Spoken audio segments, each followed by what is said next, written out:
Question 3.16. Read each statement below carefully and state with reason if it is true or false. तो A part है the net acceleration of a particle in circular motion is always along the radius of the circle towards the center. तो यानी कि अगर if there is any circular motion, कोई भी particle अगर एक सर्कुलर मोशन में मूव कर रहा है तो कहा जा रहा है कि जो उसका एक्सेलरेशन होगा, net acceleration always along the radius of the circle. तो जैसे कोई ये पार्टिकल है, ठीक है, यहाँ से मूव कर रहा है इस डायरेक्शन में, फिर फर्दर अगर वो यहाँ पे जाएगा तो इस डायरेक्शन में आ जाएगा, इधर आएगा तो इस डायरेक्शन में आ जाएगा, इधर आएगा तो इस डायरेक्शन में आ जाएगा, यहाँ पे है तो टेंजेंट, जो टेंजेंट बनेगी यानी कि रेडियस से 90 डिग्री ड्रॉ करेंगे तो वो उसकी वेलोसिटी की डायरेक्शन हो जाएगी। ठीक है, ये तो हो गई वेलोसिटी की बात।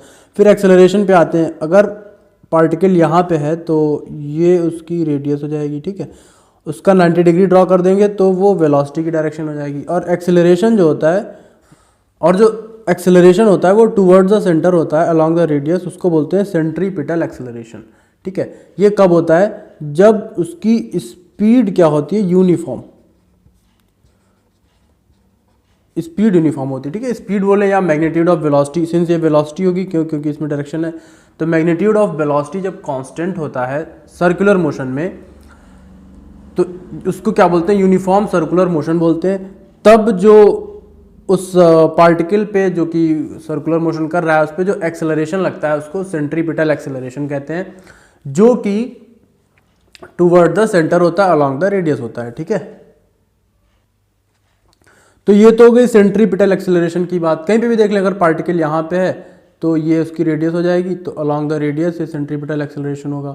यहाँ पे होगी तो अंदर की तरफ ये सेंट्रीपिटल एक्सेलरेशन हो जाएगा। पार्टिकल यहाँ पे है इस जगह पे तो उसका जो एक्सेलरेशन होगा इस तरीके से हो जाएगा, इसको बोलते हैं सेंट्रीपिटल एक्सेलरेशन। सेम अगर पार्टिकल यहाँ पे है तब उसका जो एक्सेलरेशन होगा अंदर की तरफ, ये इसी सेंट्रीपिटल एक्सेलरेशन।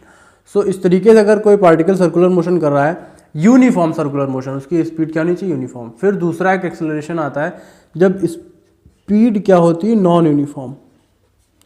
तो जब स्पीड नॉन यूनिफॉर्म होती है, या कह लें कि magnitude of velocity in circular motion is not constant, ठीक है, मैग्नीट्यूड ऑफ वेलोसिटी कांस्टेंट नहीं है, तब उसमें एक एक्सेलरेशन होता है जिसको बोलते हैं टेंजेंशियल एक्सेलरेशन। ये वेलोसिटी की डायरेक्शन हो गई और यही होती है टेंजेंशियल एक्सेलरेशन की डायरेक्शन। ठीक है, ये तो हमारी हो जाती है एसी सेंट्रीपिटल एक्सेलरेशन जो कि अंदर की तरफ लगता है, और ये होता है टेंजेंशियल एक्सेलरेशन जो कि अलॉन्ग द टेंजेंट लगता है। ठीक है, यानी कि जो रेडियस होती है उसके परपेंडिकुलर होता है। अगर स्पीड इंक्रीज कर रही है, ठीक है, यहाँ पे अगर हमारी स्पीड इंक्रीज कर रही है तब टूवर्ड्स द वेलोसिटी की डायरेक्शन में होगा जो टेंजेंशियल एक्सेलरेशन होगा, और जब स्पीड डिक्रीज कर रही है तो वेलोसिटी के अपोजिट डायरेक्शन में होगा टेंजेंशियल एक्सेलरेशन। ठीक है, तो अब ये हुई सर्कुलर मोशन की बात। यहाँ पे कहा जा रहा है सर्कुलर मोशन, अगर क्वेश्चन में लिखा होता only in uniform circular motion तब भी नेट एक्सेलरेशन नल वेक्टर हो जाता, आगे पता चलेगा। बट जो सर्कुलर मोशन में नेट एक्सेलरेशन होगा उसकी डायरेक्शन कैसे निकालेंगे? देखिए, ये टेंजेंशियल एक्सेलरेशन की डायरेक्शन हो गई जब स्पीड नॉन यूनिफॉर्म है, और ये सेंट्रीपिटल एक्सेलरेशन हो जाएगा। सेंट्रीपिटल एक्सेलरेशन जब भी कोई ऑब्जेक्ट सर्कुलर मोशन करती है तो सेंटर की तरफ फोर्स लग रहा होता है, तो उसी वजह से सेंट्रीपिटल एक्सेलरेशन आता है। नेट एक्सेलरेशन की डायरेक्शन कैसे निकालते हैं? देखिए, एक वेक्टर इस तरफ जा रहा है, एक वेक्टर इस तरफ जा रहा है, इनका जो रिजल्टेंट वेक्टर होगा वो जाएगा इस डायरेक्शन में। तो ये हमारी नेट एक्सेलरेशन की डायरेक्शन हो जाएगी, इसको बोल देंगे ए नेट। तो जो सर्कुलर मोशन में नेट एक्सेलरेशन होता है उसकी डायरेक्शन कुछ इस तरीके से आएगी। अब एंगल पे आएगी, वो एसी से क्या एंगल होगा, एटी से क्या एंगल होगा, या फिर अगर स्पीड डिक्रीज कर रही है तो एटी अपोजिट डायरेक्शन में हो जाएगा वेलोसिटी के। ठीक है, अगर पार्टिकल इधर को मूव कर रहा है तो टेंजेंशियल एक्सेलरेशन इस डायरेक्शन में आ जाएगा, तब उसकी डायरेक्शन ये होगी। ठीक है, तो ये ए नेट हो जाएगा क्योंकि एसी तो अंदर की तरफ है। जहाँ जहाँ जैसा भी एसी यहाँ पे इस तरीके से अंदर की तरफ हो जाएगा, और ये एटी हो जाएगा, तो ये डायरेक्शन ए नेट की आ जाएगी। कॉन्टिन्यूसली वो चेंज होता रहेगा, नेट जो नेट एक्सेलरेशन की डायरेक्शन होगी। बट जो नेट जो क्वेश्चन में दे रखा है, in circular motion the net acceleration of a particle in circular motion is always along the radius, वो नहीं हो सकता, ठीक है। Net acceleration along the radius नहीं होगा, वो किसी ना किसी एंगल पे होगा, टेंजेंशियल और सेंट्रीपिटल एक्सेलरेशन के। क्यों? क्योंकि सर्कुलर मोशन में दो एक्सेलरेशन लगते हैं, एक नहीं होता। एक सेंट्रीपिटल एक्सेलरेशन होता है जो कि अलोंग द रेडियस लगता है टुवर्ड द सेंटर, एक टेंजेंशियल एक्सेलरेशन होता है जो कि अलोंग द टेंजेंट लगता है, ठीक है। अगर स्पीड इंक्रीज कर रही है तो टुवर्ड स्पीड की डायरेक्शन में होता है, स्पीड डिक्रीज कर रही है तो स्पीड की अपोजिट डायरेक्शन में होता है। तो पहला जो आंसर आएगा उसमें लिख देंगे नो। तो पहला जो हमारा आंसर आएगा वो हो जाएगा फॉल्स, कि ऐसा नहीं हो सकता, ठीक है। तो जब स्पीड कांस्टेंट नहीं होती है, ठीक है, या मैग्नीट्यूड ऑफ वेलोसिटी कह लें, स्पीड कह लें सर्कुलर मोशन में, तब दो एक्सेलरेशन लगते हैं, एक टेंजेंशियल एक्सेलरेशन होता है, एक सेंट्रीपिटल एक्सेलरेशन होता है, और उनका नेट की डायरेक्शन इस तरीके से हम निकालेंगे जो कि अलोंग द रेडियस नहीं होगी। तो बी पार्ट है the velocity vector of a particle at a point is always along the tangent to the path of the particle at that point. So यानी कि अगर सर्कुलर मोशन हो रहा है, either magnitude of velocity constant है या नहीं है, बट जो वेलोसिटी वेक्टर होता है, वेलोसिटी वेक्टर मीन्स जो डायरेक्शन ऑफ वेलोसिटी होगी वो अलोंग द टेंजेंट होती है, always along the tangent to the path of the particle, ठीक है, पार्टिकल के पाथ पे। यानी कि पार्टिकल अगर यहाँ पे है, इस पॉइंट पे है, तो उस पर हम टेंजेंट ड्रॉ करें, ठीक है। टेंजेंट क्या होता है? रेडियस के 90 डिग्री पे होती है, तो ये वेलोसिटी की डायरेक्शन हो जाएगी। अब पार्टिकल अगर इस तरीके से मूव कर रहा है तो वेलोसिटी की डायरेक्शन इधर होगी, पार्टिकल अगर इधर क्लॉकवाइज डायरेक्शन में मूव कर रहा है तो वेलोसिटी की डायरेक्शन इधर चली जाएगी, ठीक है। वही लिखा है पाथ ऑफ द पार्टिकल।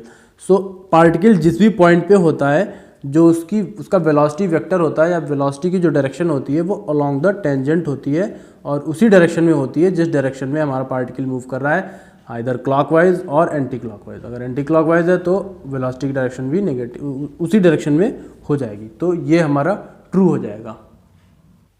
तो बी जो है वो ट्रू हो जाएगा। सी पार्ट है the acceleration vector of a particle in uniform circular motion averaged over one cycle is a null vector. तो अगर एक कंप्लीट साइकिल में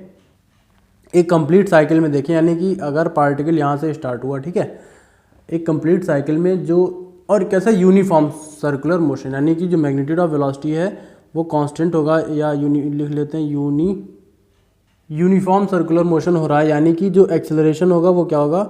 वो होगा सेंट्रीपिटल एक्सेलरेशन, ठीक है, सेंट्रीपिटल एक्सेलरेशन, और ये हो जाएगी हमारी वेलोसिटी। तो यहाँ से पार्टिकल ने स्टार्ट किया मूव करना और वो एंटी क्लॉकवाइज मूव कर रहा है, फिर यहाँ पे पहुँचते हैं, फिर यहाँ पे जो एक्सेलरेशन की डायरेक्शन होगी वो ये हो जाएगी, ठीक है, along the radius toward the centre.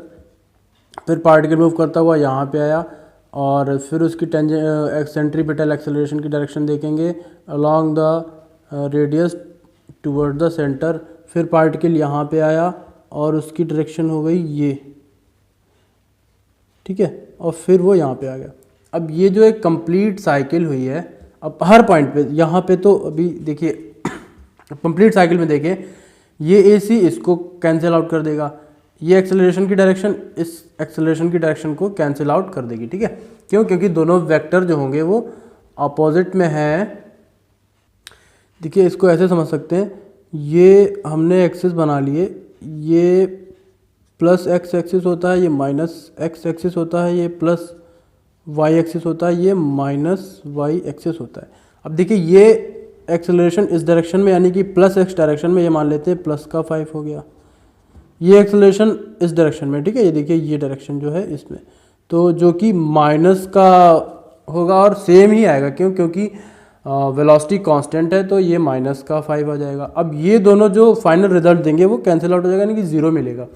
Same यहाँ पे ये डाउनवर्ड डायरेक्शन में जा रहा है, ये माइनस का होगा, और ये अपवर्ड डायरेक्शन में जा रहा है, ये प्लस का हो जाएगा।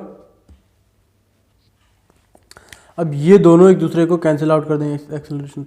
कहने का मतलब है जब हम नेट एक्सेलरेशन निकालेंगे तो सभी एक्सेलरेशन को हम ऐड करेंगे, ठीक है, हर एक पॉइंट पे एक्सेलरेशन को ऐड करेंगे, तो जो फाइनल हमारा नेट एक्सेलरेशन आएगा यूनिफॉर्म सर्कुलर मोशन में। अब यूनिफॉर्म सर्कुलर मोशन में सिर्फ सेंट्रीपिटल एक्सेलरेशन नहीं होता है, तो वो हमें नल वेक्टर देगा, यानी कि हमें 0 मिलेगा। सेम कहीं पे भी देख लेंगे, अगर हम किसी भी पॉइंट पे अगर इसको किसी भी पॉइंट पे देख लें, मान लें पार्टिकल कहाँ पे, यहाँ पे, ठीक है। अब अब जो एक्सेलरेशन लगेगा वो टुवर्ड द सेंटर ये हो जाएगा AC। फिर जब ये पार्टिकल मूव करता हुआ यहाँ पे आएगा तब भी एक्सेलरेशन लगेगा टुवर्ड द सेंटर। अब ये दोनों अपोजिट डायरेक्शन में हो जाएंगे सेंट्रीपिटल एक्सेलरेशन, जो कि एक दूसरे को कैंसिल आउट कर देंगे। तो ये बात जो है वो ट्रू हो जाएगी in one cycle of uniform circular motion the average acceleration is a null vector. ठीक है, एक साइकिल में जो एवरेज एक्सेलरेशन आता है वो क्या होता है, नल वेक्टर होता है, यानी कि वो 0 होता है। तो ये ट्रू हो जाएगी कंडीशन।